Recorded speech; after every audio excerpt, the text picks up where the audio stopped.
Good morning students, welcome to the class students. Today we are going to discuss the resolution of vectors. बच्चों पिछले video में हमने discuss किया था how to find the resultant of a vector. ठीक है, I hope कि आपको वो समझ में आया होगा कि कैसे हम लोग दो वेक्टर्स दिए हुए हैं उनका हमने रिजल्टेंट फाइंड आउट करना है. अगर दो से ज्यादा वेक्टर्स होंगे तो उनका भी रिजल्टेंट हम फाइंड आउट कर सकते हैं. दो वेक्टर्स के रिजल्टेंट के लिए हम लोग ट्राइंगल लॉ या parallelogram law of vectors use करते हैं और मोर देन 2 वेक्टर्स के लिए हम पॉलीगन लॉ ऑफ वेक्टर्स का इस्तेमाल करते हैं. ठीक है, फिर लास्ट टाइम मैंने आपको एक फॉर्मूला भी डिराइव करके दिया था जिससे कि आप मैग्नीट्यूड निकाल सकते हैं रिजल्टेंट वेक्टर की, एज वेल एज हमने डायरेक्शन निकालने का फॉर्मूला भी निकाला था. तो आज जो टॉपिक हम डिस्कस करने जा रहे हैं दैट आप सबसे पहले तो माइंड में ये चीज बिठा लीजिए कि resultant and resolution, to find the resultant of 2 vectors and to resolve a given vector in a given directions, ये दोनों ही आपस में कन्वर्स फिनोमेना है. ठीक है, तो देखिए क्या होता है रेजोल्यूशन ऑफ वेक्टर्स. रिजॉल्व करना, वेक्टर को क्या करना, रिजॉल्व करना. सबसे पहले तो रेजोल्यूशन का मतलब क्या है? It is splitting of A given vector in any directions. ठीक है, ठीक है, किसी भी वेक्टर को आप स्प्लिट कर सकते हैं इन एनी गिवन. कोई भी आपको डायरेक्शन दी जाए, बताओ कि इस डायरेक्शन में इसका कंपोनेंट क्या होगा, और हम कह सकते हैं it is resolution means to find the components of a given vector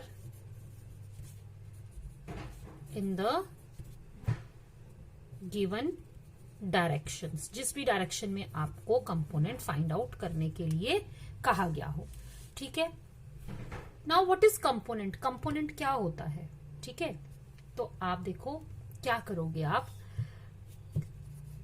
components क्या होते हैं? Components of a given vector will produce the same effect as is produced by the single vector. ठीक है, अब देखो डायग्रामेटिकली आपके पास जो triangle law है, ठीक है, उसमें क्या था? आपके पास 2 वेक्टर्स थे. एक वेक्टर ए था, ठीक है, और एक वेक्टर सपोज क्या था, बी था. ठीक है, ये triangle law vector, how to find the resultant of the vector. ये 2 वेक्टर दिए गए थे और आपको इनका रिजल्टेंट फाइंड आउट करना था. तो आप रिजल्टेंट के लिए क्या करते थे?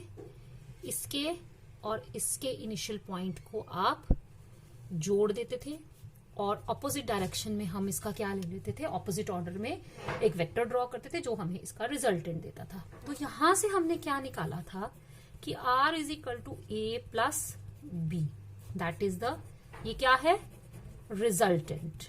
ठीक है, अब देखो इन 2 वेक्टर्स को अगर हम ये, उसमें मैंने ये पढ़ाया था आपको कि ये 2 वेक्टर्स जो अकेले इंडिविजुअली जो इफेक्ट बॉडी पे प्रोड्यूस कर सकते हैं वही इफेक्ट ये सिंगल वेक्टर भी प्रोड्यूस कर सकता है. ठीक है, और वो सिंगल वेक्टर क्या होगा, इन दोनों का रिजल्टेंट. अब हमने इसका उल्टा करना है. उल्टा क्या करना है कि आपको एक गिवन वेक्टर, आपको एक वेक्टर दिया गया है. ठीक है, ये सपोज अब आपके पास ये वेक्टर है, ये वेक्टर है, और आपको कहा गया है कि आपने इसके कंपोनेंट्स निकालने हैं. मतलब कि आपको ये बताना है कि ये किन 2 वेक्टर्स का रिजल्टेंट है. ठीक है, तो अगर इसके कंपोनेंट्स जो हैं वो बहुत सारे हो सकते हैं, किसी भी डायरेक्शन में हो सकते हैं. ठीक है, मगर हमें अगर स्पेसिफाइड ये ए और बी की डायरेक्शन में पूछा गया कि बता निकालो ए और बी की डायरेक्शन में इसके कंपोनेंट्स क्या हैं, तो हम क्या करते हैं, यहां से इस ट्रायंगल को और यहां से हम ए वेक्टर लेते हैं, ठीक है। ये ए वेक्टर के पैरेलल हम यहां से उठा के ये वेक्टर रखते हैं और यहां से हम लोग बी वेक्टर को यहां से उठा के ये पैरेलल इसके यहां रख देते हैं, ठीक है। तो ये जो आपका रिजल्टेंट, ये जो आर आया, ये ए वेक्टर और बी वेक्टर में इसके कंपोनेंट्स आ गए, सपोज लैम्डा ए और आप बोलोगे बीटा बी। क्यों मैंने ये लिखा? क्योंकि जरूरी नहीं है कि उसकी मैग्नीट्यूड ए के बराबर ही हो और बी की मैग्नीट्यूड यहां पर इसके बराबर ही हो, लेकिन डायरेक्शन जो है वो सेम होगी, क्योंकि हमें कहा गया है कि आपने आर के कंपोनेंट्स निकालने हैं ए और बी की डायरेक्शन में। यही होता है रेजोल्यूशन ऑफ वेक्टर्स, कि आपने रिजोल्व करना है एक वेक्टर को किन्हीं दो डायरेक्शन में। यहां पर उन्होंने हमें ए और बी की डायरेक्शन दी है कि ए वेक्टर है एक और एक बी वेक्टर है, आपने इन दो वेक्टर्स की डायरेक्शन में इसके कंपोनेंट निकालने। अब कंपोनेंट क्या करता है? कंपोनेंट का काम क्या होता है? जो लैम्डा, जो आर है, ठीक है, आर के दो कंपोनेंट्स बन गए, एक बन गया लैम्डा ए और एक बन गया बीटा बी। अब आर जो इस डायरेक्शन में ये वाला कंपोनेंट इफेक्ट प्रोड्यूस करेगा और इस डायरेक्शन में आर का ये कंपोनेंट जो है वो इफेक्ट प्रोड्यूस करेगा, ठीक है। अभी मैं आपको रेक्टेंगुलर कंपोनेंट्स पढ़ाऊंगी तो उसमें आपको ये चीजें और क्लियर हो जाएंगी।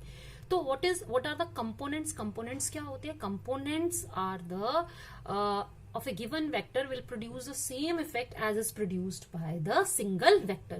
कि R को अगर मैंने रिजॉल्व किया है, R को मैंने स्प्लिट किया है किसी, अब आप देखो ये R, ये तो हमें ए और बी गिवन डायरेक्शन दिए थे, मैंने इन दो डायरेक्शन में इसके कंपोनेंट्स निकाल दिए। अब वो आर के किसी भी दो डायरेक्शंस में कह सकता है कि आप निकालिए। हो सकता है एक वेक्टर वो यहां से करे, एक वेक्टर वो यहां से करे और बोले कि आर के कंपोनेंट्स इस डायरेक्शन में निकालो। तो इनफिनाइट नंबर ऑफ कंपोनेंट्स हो सकते हैं आर के इन एनी डायरेक्शन, किसी भी डायरेक्शन में हो सकते हैं। लेकिन अगर स्पेसिफाइड वो कहता है, स्पेसिफिकली कहता है कि ए और बी की डायरेक्शन में निकाले, तो ये जो कंपोनेंट्स आएंगे ए और बी के, ये यूनिक होंगे। मतलब ए की डायरेक्शन में जो कंपोनेंट आएगा वो लैम्डा ए ही होगा, बी की डायरेक्शन में जो आएगा वो बीटा बी ही होगा, वो और कोई भी कंपोनेंट नहीं हो सकता। In a given direction they are unique, but किसी भी डायरेक्शन में किसी भी, अब आर के कंपोनेंट्स यहां यहां किसी भी डायरेक्शन में, क्योंकि आर जो है वो रिजल्टेंट वेक्टर है, ठीक है। कि ये तो मैंने यहां पर ये दो वेक्टर्स लिए, ठीक है, इन दो वेक्टर्स का ये सपोज ये मैंने आपको समझाने के लिए किया। अब ये एक वेक्टर दिया गया है ये, ठीक है, ये है आपका आर। अब आप इसको किन्हीं भी दो डायरेक्शन में क्या कर सकते हैं? इसके कंपोनेंट निकाल सकते हैं। अगर आपको गिवन दिया है तो ऐसे निकलेगा और इसके कंपोनेंट्स इधर भी होंगे, इधर भी होंगे। मतलब कि ये किसी भी दो डायरेक्शन में कोई भी दो वेक्टर्स आप ड्रॉ करेंगे, ये उनका रिजल्टेंट हो सकता है, ठीक है, मगर वो स्पेसिफिकली वहां पर मेंशन किया गया होगा। नाउ जो हमने करने हैं, जो हमारा टॉपिक है जिससे कि हमने बहुत बार वेक्टर्स में डील करना है, वो है रेक्टेंगुलर कंपोनेंट्स। क्या है? दिस इज इन जनरल की what are the components. Components क्या हो सकते हैं? जरूरी नहीं है कि कंपोनेंट्स जो है वो रेक्टेंगुलर ही हो, कंपोनेंट्स किसी भी डायरेक्शन में हो सकते हैं, बट मोस्टली हमारा जो काम है वो ज्यादातर हम रेक्टेंगुलर कंपोनेंट्स से करते हैं। Rectangular components of a given vector. तो देखो, what are the rectangular components? The components, अब हम किसकी बात कर रहे हैं? रेक्टेंगुलर कंपोनेंट्स की। Rectangular, the components of a given vector which are at 90 degree to each other are known as rectangular components। जो कंपोनेंट्स एक गिवन वेक्टर के जो दो कंपोनेंट्स आपस में परपेंडिकुलर होंगे उनको हम रेक्टेंगुलर कंपोनेंट्स उस गिवन वेक्टर के कहेंगे। तो हमने क्या किया? अब लेट अस कंसीडर, हमने एक वेक्टर कंसीडर कर लिया, ये ले लिया मैंने ओपी, ठीक है, let it be R. Let OP is equal to R vector in a XY plane, ठीक है। तो ये कहां पर मैंने कंसीडर किया हुआ है? XY प्लेन में। ये X एक्सिस आ गई और ये मेरा Y एक्सिस आ गई। ठीक है। Let this vector makes an angle theta with the horizontal, horizontal के साथ इसने कितना एंगल बनाया है, थीटा। अब to find its rectangular components हम क्या करेंगे, यहां से एक परपेंडिकुलर इस पे ड्रॉ करेंगे और यहां से परपेंडिकुलर इस पे ड्रॉ करेंगे। क्लियर हुआ? तो अब देखो यहां पर ये मेरा जो OM आया इस राइट एंगल ट्राइंगल में ले लो, इन राइट एंगल्ड ट्राइंगल, ध्यान से देखो, what is sine theta equal to perpendicular upon hypotenuse, that is PM upon OP, ठीक है। तो परपेंडिकुलर क्या आ गया, ये मेरी चीज क्या है, यहां पर ये है मेरा y और ये क्या है मेरा x।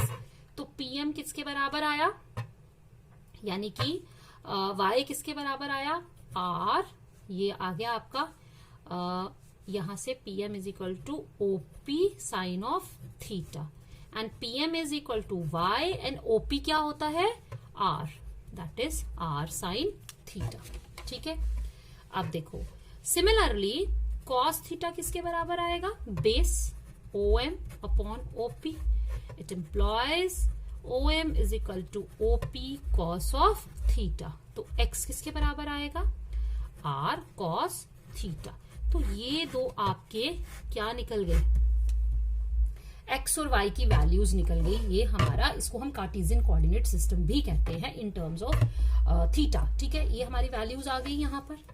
अब देखो ये जो वेक्टर है मेरा ये, ठीक है, इसको अगर मैं OM वेक्टर बोलूं और इसको क्या बोलूं, ON वेक्टर, तो आप देखोगे बच्चों ये क्या है, ये आपका दो वेक्टर्स बन रहे हैं which are represented by the two sides of a parallelogram, और ये इनका क्या है, रिजल्टेंट। तो याद करो triangle law of vectors, R vector किसके बराबर आएगा, OM vector plus ON vector, ठीक है। अब आपको पता है कि OM ये वेक्टर है, vector is the sum of two things, it is magnitude and direction. Magnitude इसकी क्या आई, OM, ठीक है, और इसकी डायरेक्शन क्या है, I कैप। ON क्या है, ON, और इसकी डायरेक्शन क्या है, J कैप। तो यहां से मेरा ये आ गया XI कैप, क्योंकि OM X है, और ये आ गया YJ कैप। तो ये जो मेरे XI वेक्टर और YJ वेक्टर निकले, ये कंपोनेंट्स निकले, components of a given vector in x direction and y direction. मतलब आपने इसको स्प्लिट किया, इस रिजल्टेंट को जब आपने, इस R को आपने स्प्लिट किया along the two mutually perpendicular directions, तो वो कंपोनेंट्स हमारे क्या आए, OM वेक्टर और ON vector, and that is equal to XI plus YJ। तो ये लिख दिया हमने। अब हमें इसकी मैग्नीट्यूड निकालनी है, how to find the magnitude of a vector which is written in the form of this Cartesian coordinates. तो आप इसको रखो equation number 1, this is equation number 1 and this is your equation number 2। हम लिखेंगे squaring and adding 1 and 2, क्या मिलेगा आपको, squaring and adding 1 and 2, क्या आया, x square is equal to R square sine square theta and y square is equal to R square cos square theta, ठीक है। इनको हम ऐड करेंगे तो क्या आएगा, sine square theta plus cos square theta. तो x square plus y square is equal to क्या आ गया, तो रिजल्टेंट की मैग्नीट्यूड इसमें आ गई x square plus y square, ये पहले भी हमने किया हुआ। तो यहां से हमने एक और चीज निकाली कि अगर आपको कोई वेक्टर जो है वो I J K कैप में के फॉर्म में रिजॉल्व करके दिया गया है, तो उस वेक्टर की मैग्नीट्यूड हम कैसे निकालेंगे। देखो आपने लास्ट टाइम जो किया था उसमें हमें वेक्टर जो था, जैसे अगर फोर्स का वेक्टर है तो वो A vector is equal to given as 5 newton. अगर कोई मतलब दो वेक्टर्स दिए गए हैं आपको 5 न्यूटन और दूसरा दिया गया है आपको B वेक्टर फोर्स वेक्टर है और वो दिया गया है 10 newton and you are asked to find the resultant of that. तो आप उन दोनों का स्क्वायर करके अंडर रूट लेके उसके रिजल्टेंट निकाल लेते। लेकिन अब ये वाले रेजोल्यूशन के बाद क्या होता है कि वेक्टर्स जो हैं वो आपको इन the form of its rectangular components दिए जाते हैं। तो वहां पर अगर आपको मैग्नीट्यूड निकालनी है तो वहां पर it is under root of x square plus y square, और अगर उसमें 3 एक्सेस है एक्स वाई जेड है तो वहां पर under root x square plus y square plus z square हो जाएगा। ठीक है, this is how to find the resultant of a vector जो कि एक्सप्रेस किया गया है in the form of the Cartesian coordinates, मतलब अपने कंपोनेंट्स की फॉर्म में। तो अब आपने यहां से जो चीजें याद रखने वाली हैं वो क्या है कि द कंपोनेंट, याद रखिएगा ये बहुत छोटी छोटी चीजें हैं लेकिन जब हम सम्स करते हैं आगे, जब हम डेरिवेशंस करते हैं तो ये बहुत काम आती हैं। The component of a given vector, given vector, ठीक है, ये याद रखना, with the component of a given vector in the horizontal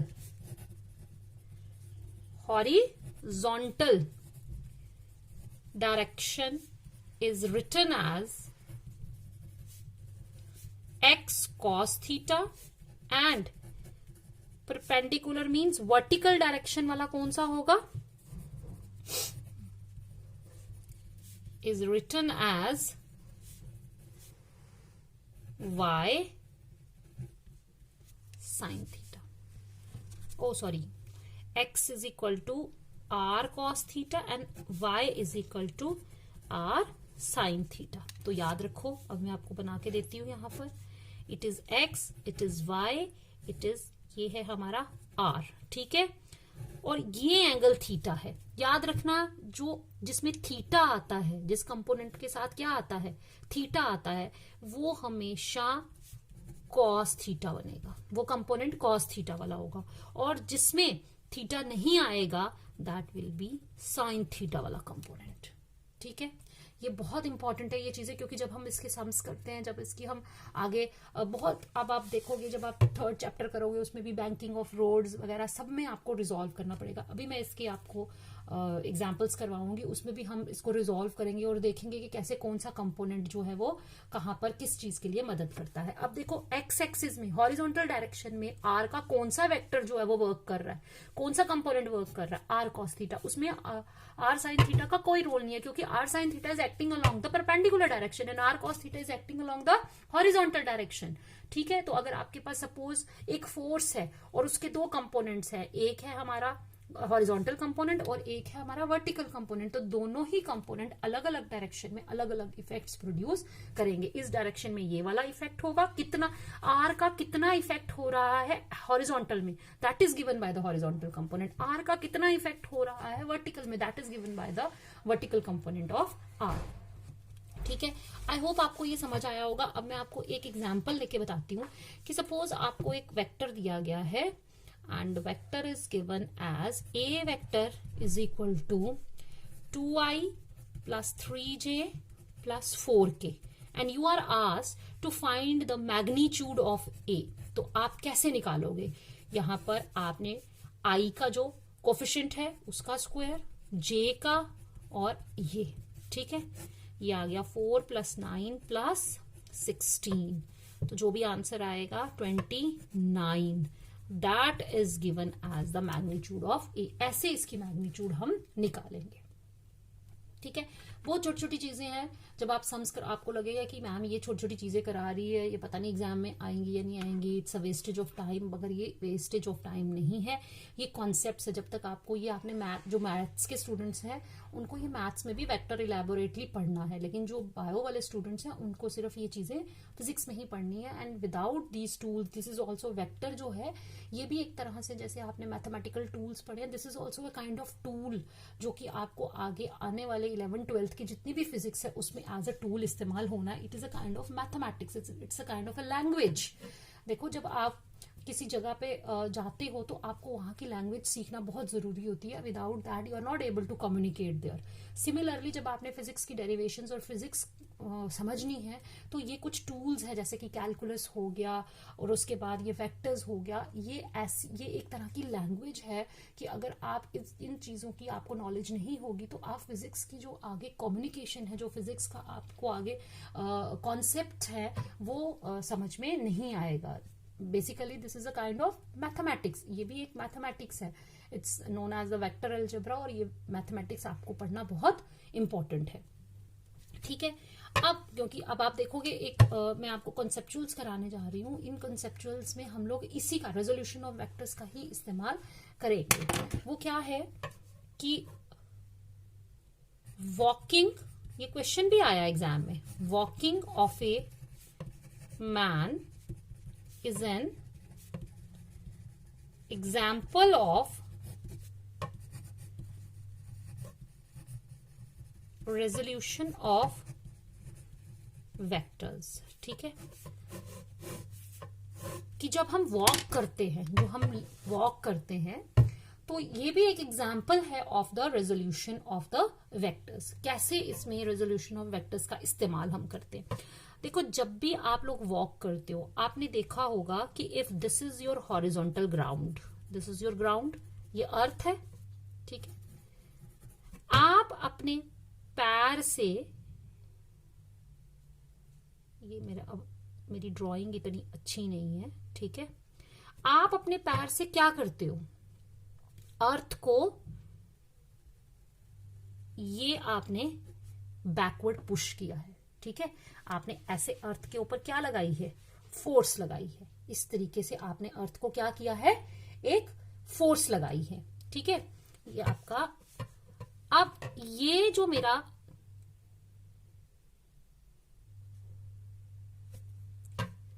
ये आपका पाउंड जो है ना, इधर को है ना, ठीक है, ये जब आप आगे की डायरेक्शन में जा रहे हो, you are moving in this direction, ठीक है, दिस इज योर फुट, तो आप पुश करते हो पीछे की तरफ, मतलब आप जा रहे हो इधर की तरफ और आप पुश कर रहे हो कहां पर, पीछे की तरफ। दिस इज द फोर्स जिससे कि आप ग्राउंड को पुश करते हो। Let it makes an angle theta with the ground. तो जब आप अर्थ को पुश करते हो तो अर्थ आपको क्या करता है, वहां पर नॉर्मल रिएक्शन देता है, क्योंकि जिस फोर्स से आप अर्थ को पुश करते हो उससे वही, according to Newton's third law, every action has an equal and opposite reaction, तो वो फोर्स आपको नॉर्मल रिएक्शन प्रोवाइड करती है। अब ये नॉर्मल रिएक्शन आपका एक वेक्टर बन गया। तो अब देखो, आपके पास दो वेक्टर्स आएंगे, ठीक है, इनको हमने दो रेक्टेंगुलर कंपोनेंट्स में रिजॉल्व कर लिया। मैंने अभी आपको यहां पर इसीलिए बताया था कि जो आपका थीटा वाला कंपोनेंट आता है that is R cos theta, और जिसमें थीटा नहीं होता है that is R sine theta. अब इंसान चल रहा है तो उसका वेट भी होगा, ठीक है, that is weight. Weight always acts in the downward direction. ये जो वर्टिकल कंपोनेंट आया उस फोर्स का, जिस फोर्स से हम अर्थ को पुश करते हैं और वो फोर्स हमें रिएक्शन देती है, उस रिएक्शन को जब हम दो कंपोनेंट्स में रिजॉल्व करते हैं तो जो वर्टिकल कंपोनेंट आता है उस नॉर्मल रिएक्शन का, वो बैलेंस करता है हमारे वेट को, जिसकी वजह से हम गिरते नहीं हैं। ठीक है, अगर हम गिर जाएं तो इसका मतलब है वर्टिकल, अगर कभी हम गिर जाएं चलते चलते तो उसका मतलब होता है कि जो वर्टिकल कंपोनेंट है वो वेट को बैलेंस नहीं कर पा रहा है, और जो ये हॉरिजॉन्टल कंपोनेंट आया ये हेल्प कर रहा है। इस नॉर्मल रिएक्शन का हॉरिजॉन्टल कंपोनेंट आया, उसकी वजह से हम आगे चल रहे हैं। ठीक है, तो हम लिखेंगे man pushes the earth in the backward. देखो, आप चल रहे हो इधर और पुश किया आपने बैकवर्ड डायरेक्शन में, in the backward direction. This is an example of, beautiful example of resolution of vectors. Man pushes the earth in the backward direction with force F। Earth provides, earth क्या provide कर रही है, normal reaction R। ठीक है, resolving R into two rectangular components। ठीक है,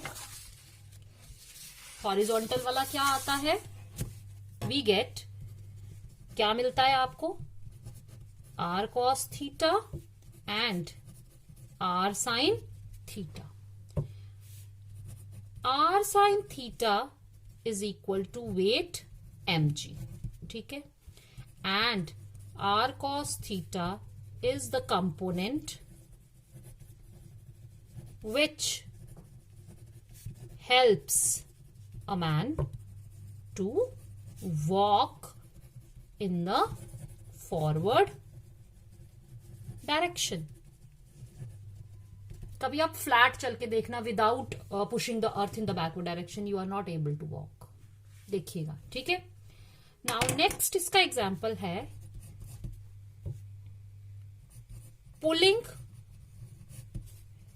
of a lawn roller is, ये भी एग्जाम में आ चुका है, इजियर देन पुशिंग इट, ठीक है।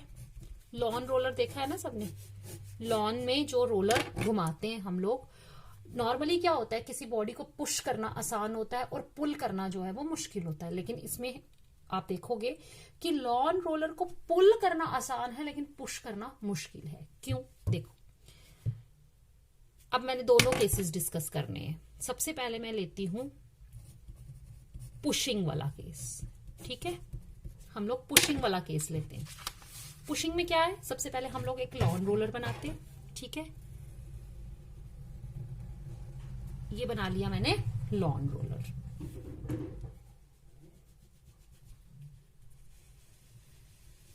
ठीक है, ये सपोज मैंने यहां पर ग्राउंड के हॉरिजॉन्टल एक लाइन खींची क्योंकि एंगल दिखाना है हमने। अब हम क्या कर रहे हैं, इसको पुश कर रहे हैं। When you are pushing you are exerting a force in the downward direction. Push कर रहे हैं ना, तो फोर्स कहां लगेगी, इसके ऊपर लगेगी, पुशिंग फोर्स है ये, ठीक है। ये आप फोर्स लगा रहे हो making an angle theta with the horizontal. ये मैंने हॉरिजॉन्टल यहां पर इसलिए दिखाया because this line will be parallel to it, तो सेम एंगल होगा, ठीक है। आप पुश कर रहे हो, ये फोर्स आ गई, दिस फोर्स, मतलब आप इसके ऊपर ये force in the downward direction क्योंकि पुश कर रहे हैं। अब इस फोर्स को आप दो कंपोनेंट्स में रिजॉल्व करो। ये थीटा है तो ये कंपोनेंट क्या होगा, थीटा, वर्टिकली ऑपोजिट एंगल्स है। अब मैंने आपको बताया था कि जहां पर थीटा होता है वो वाला कंपोनेंट क्या बन जाता है आपका, कॉस थीटा, और जहां पर थीटा नहीं होता है वो कंपोनेंट कौन सा होता है, साइन थीटा वाला। अब इस लॉन रोलर का जो वेट है वो भी कहां एक्ट करेगा, डाउनवर्ड डायरेक्शन में। वेट भी कहां है, डाउनवर्ड डायरेक्शन में। तो देखो, जब आप पुश करोगे तो डाउनवर्ड डायरेक्शन में आप दो फोर्सेस आ गई, ठीक है। फॉरवर्ड डायरेक्शन में जो फोर्स लेके जा रही है वो कौन सी है, एफ कॉस थीटा, और जो वेट के साथ ऐड हो गया कंपोनेंट वो कौन सा है, एफ साइन थीटा। मतलब वेट तो था ही जो उसको नीचे की तरफ पुल करा। जब आप ग्रेविटेशन चैप्टर पढ़ोगे तो उसमें आप देखोगे कि जब भी हमें किसी चीज को एक जगह से दूसरी जगह पे उठा के रखना है तो we have to work against the force of gravitation, क्योंकि अर्थ जो है किसी भी ऑब्जेक्ट को, हर ऑब्जेक्ट को ऑन दिस जो भी उसके सरफेस पे पड़ा हुआ है उसको एक ग्रेविटेशनल फोर्स के साथ अपने सेंटर की तरफ खींच रही है, जिसको हम उसका वेट कहते हैं। जब तक आप उसको इसके वेट के बराबर की फोर्स उस पर नहीं लगाओगे वो चीज वहां से नहीं हिलेगी। तो अगर आपको इस लॉन रोलर को इस यहां से आगे लेके जाना है तो आपको ये इसके जो जितना इसका वेट है उसके अगेंस्ट काम करना पड़ेगा, ठीक है। तो जो आप फोर्स लगा रहे हो वो दो पार्ट्स में स्प्लिट हो रही है। जो फोर्स आप लगा रहे हो इसको एक जगह से दूसरी जगह पर डिस्प्लेस करने के लिए, वो दो पार्ट्स में रिजॉल्व जब हम करेंगे तो दो कंपोनेंट निकलेंगे, F sine theta, F cos theta. F cos theta वो कंपोनेंट है जो उसको आगे की तरफ लेके जा रहा है, और एफ साइन थीटा जो है वो उसके वेट में ऐड हो रहा है, ठीक है। तो इसका मतलब है कि अब अर्थ तो इसके ऊपर अट्रैक्शन लगा ही रही थी, साथ ही में इसका जो इफेक्टिव वेट अब बन गया, इसमें ये वाली फोर्स भी ऐड हो गई। तो अब उसको वहां से हिलाना और मुश्किल हो जाएगा क्योंकि आगे ले जाने वाली फोर्स है एफ कॉस थीटा, ठीक है। जब तक ये एफ कॉस थीटा जो है वो इन दोनों फोर्सेस से बड़ी नहीं होगी आप इसको आगे नहीं ले जाओगे, ठीक है। तो वो तब होगा जब आपको ज्यादा फोर्स लगानी पड़ेगी। तो इसका मतलब है यहां पर आपका जो इफेक्टिव वेट है डाउनवर्ड डायरेक्शन में, जो weight always acts in the downward direction, यहां पर आपका एक्चुअल वेट से ज्यादा हो रहा है। इफेक्टिव वेट जो है वो डाउनवर्ड एक्चुअल वेट से ज्यादा हो रहा है। तो आप देखोगे here F is in the downward direction, ठीक है। F has two components, कौन से F sin theta and F cos theta. F sin theta adds up with weight and increases the weight of the roller, while F cos theta helps to move in the forward direction. तो देखो यहां पर wait जो है वो बढ़ रहा है, इसलिए 10। ठीक है, अब दूसरा क्वेश्चन करते हैं, फिर कंक्लूड करेंगे।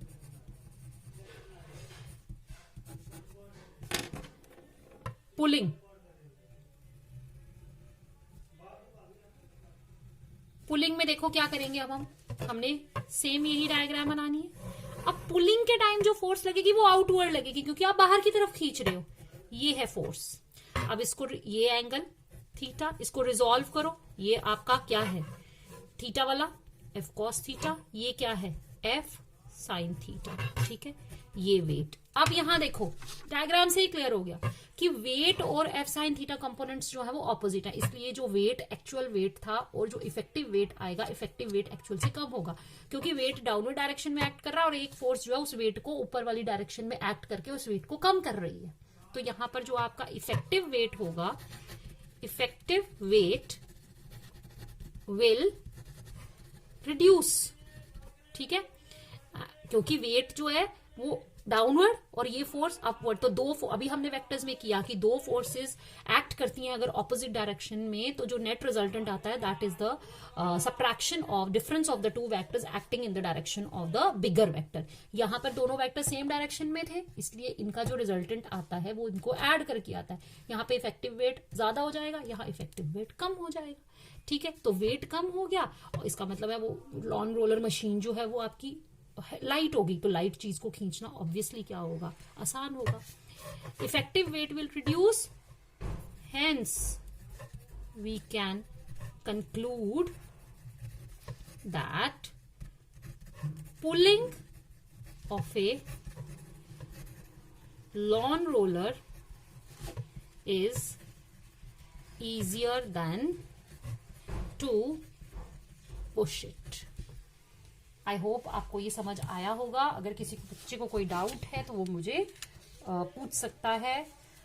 नेक्स्ट में बच्चे मैं आपके साथ अब टॉपिक डिस्कस करूंगी रिलेटिव वेलोसिटी, क्योंकि रिलेटिव वेलोसिटी के क्वेश्चंस भी एग्जाम में आते हैं। रिलेटिव वेलोसिटी डिस्कस करेंगे और उसके बाद हम लोग उसकी कुछ जो टिपिकल प्रॉब्लम्स हैं वो करेंगे, और after that we will move on to the next topics like projectile motion and uniform circular motion etc. Thank you. बच्चे अच्छे से पढ़िए, जो भी आपको पढ़ाया जा रहा है वो नोट्स जो मैं भेजती हूँ वो आप कॉपी पे नोट डाउन करो। तो हैव अ नाइस डे, पढ़ाई करिए अच्छे से और अपने काम की तरफ डेडिकेटेड रहिए। Thank you.